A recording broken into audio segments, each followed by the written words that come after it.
पंजाब से निकले हुए किसान हरियाणा के बॉर्डर पर रुके हुए हैं, जहां शंभू बॉर्डर पर किसानों का जमावड़ा है। किसान वहां बड़ी तादाद में है और किसानों के दमन के लिए पुलिस फोर्स भी बहुत बड़ी तादाद में है। हरियाणा की पुलिस भी है, अर्धसैनिक बल भी हैं जो आंसू गैस का इस्तेमाल भी कर रहे हैं, रबड़ की गोलियों का इस्तेमाल भी कर रहे हैं और कुछ तस्वीरें तो ऐसी आई हैं कि सीधे फायरिंग की भी ये जानकारी किसानों की तरफ से दी जा रही है।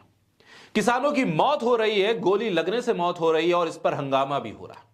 दूसरी तरफ बातचीत भी चल रही है। सरकार कह रही है हम बातचीत के दरवाजे खोले हुए हैं, किसानों पर हमले पुलिस फोर्स कर रही है। इस बीच रातों रात खबर यह भी आ गई कि हरियाणा की पुलिस ने किसानों पर एनएसए की तैयारी कर ली है, आदेश जारी कर दिया है। किसानों की संपत्ति कुर्क की जाएगी, नजरबंद किया जाएगा, गिरफ्तारी की जाएगी। मानो किसान ना हो गए, इस देश में आतंकवादी हो गए। और जब यह खबर आग की तरह फैली और इसका विरोध शुरू हुआ तो फिर हरियाणा की मनोहर लाल खट्टर सरकार को उल्टे पैर भागना पड़ा और वापस लेना पड़ा अपना आदेश। बोलता हिंदुस्तान पर मैं हूं आपके साथ मिर्जा शाकिर अली बेग। किसान आंदोलन के बीच हरियाणा सरकार ने किसान नेताओं के खिलाफ एनएसए के तहत कार्रवाई करने के अपने इरादे को बदल लिया।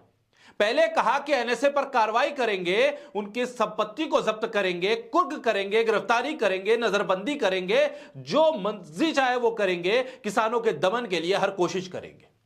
किसान ना हो गए, इस देश में आतंकवादी हो गए, इस देश में सांप्रदायिक माहौल को खराब करने वाले, नफरती भाषण देने वाले खुलेआम घूम सकते हैं, लेकिन इस देश का किसान इस देश के एक राज्य से दूसरे राज्य में जाने के लिए पुलिस की गोलियों का सामना कर रहा है।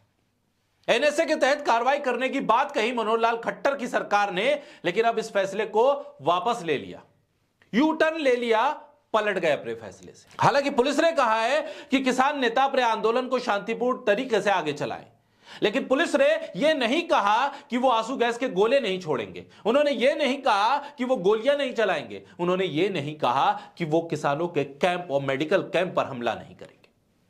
पहले हरियाणा की अंबाला पुलिस ने कहा था कि पुलिस ने राज्य की सीमाओं पर चल रहे विरोध प्रदर्शन में शामिल किसान नेताओं के खिलाफ एनएसए के तहत कार्रवाई शुरू कर दी है।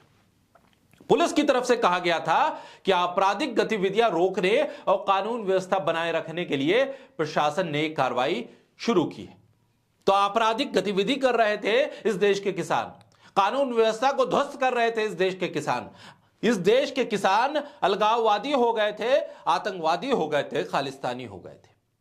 अंबाला पुलिस ने कहा कि प्रदर्शन के दौरान सरकारी संपत्ति को नुकसान की भरपाई आंदोलनकारी किसानों की संपत्ति से की जाएगी। और जो किसानों का नुकसान हुआ है, जो किसानों की मौत हुई है, जिन किसानों की आंखों को नुकसान हुआ है, जिन किसानों पर लाठीचार्ज हुआ है, जिन किसानों पर आंसू गैस के गोले दागे गए हैं, उसकी भरपाई कौन करेगा?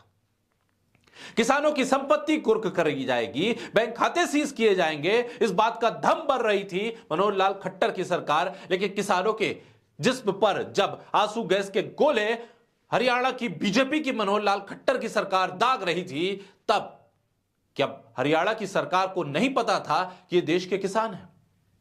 संयुक्त किसान मोर्चा एमएसपी पर गारंटी कानून और दूसरी मांगों को लेकर पंजाब हरियाणा बॉर्डर पर आंदोलन कर रहा है।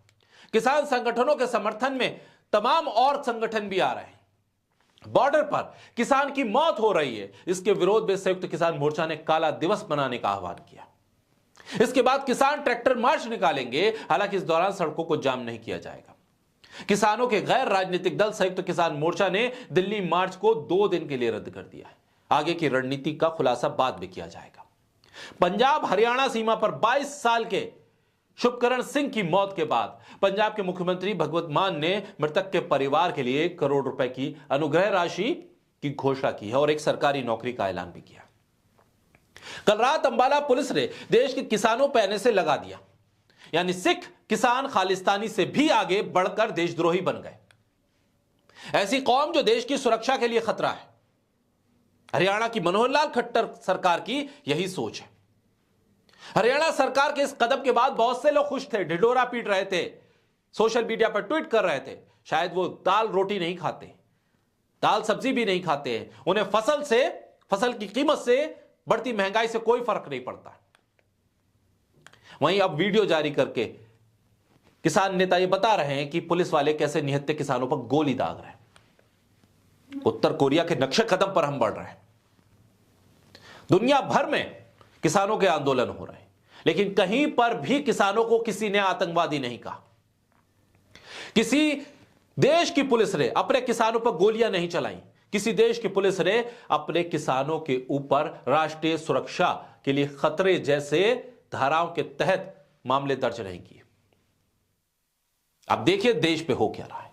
मणिपुर से लेकर शंभू बॉर्डर तक अपने ही देश के लोग जल रहे हैं, मर रहे हैं, लेकिन सरकार है कि मानने को तैयार नहीं। सरकार है कि उन्हें आतंकवादी, खालिस्तानी, अलगाववादी, देशद्रोही बताने पर तुली हुई है।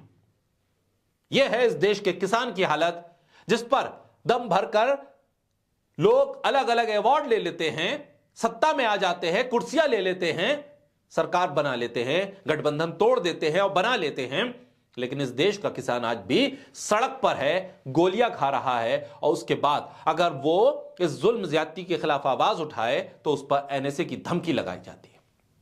बहरहाल अब अंबाला पुलिस ने, मनोहर लाल खट्टर की सरकार ने इस पर पलटी मार ली है, पलट गए हैं और कह रहे हैं कि अब एनएसए नहीं लगाया जाएगा।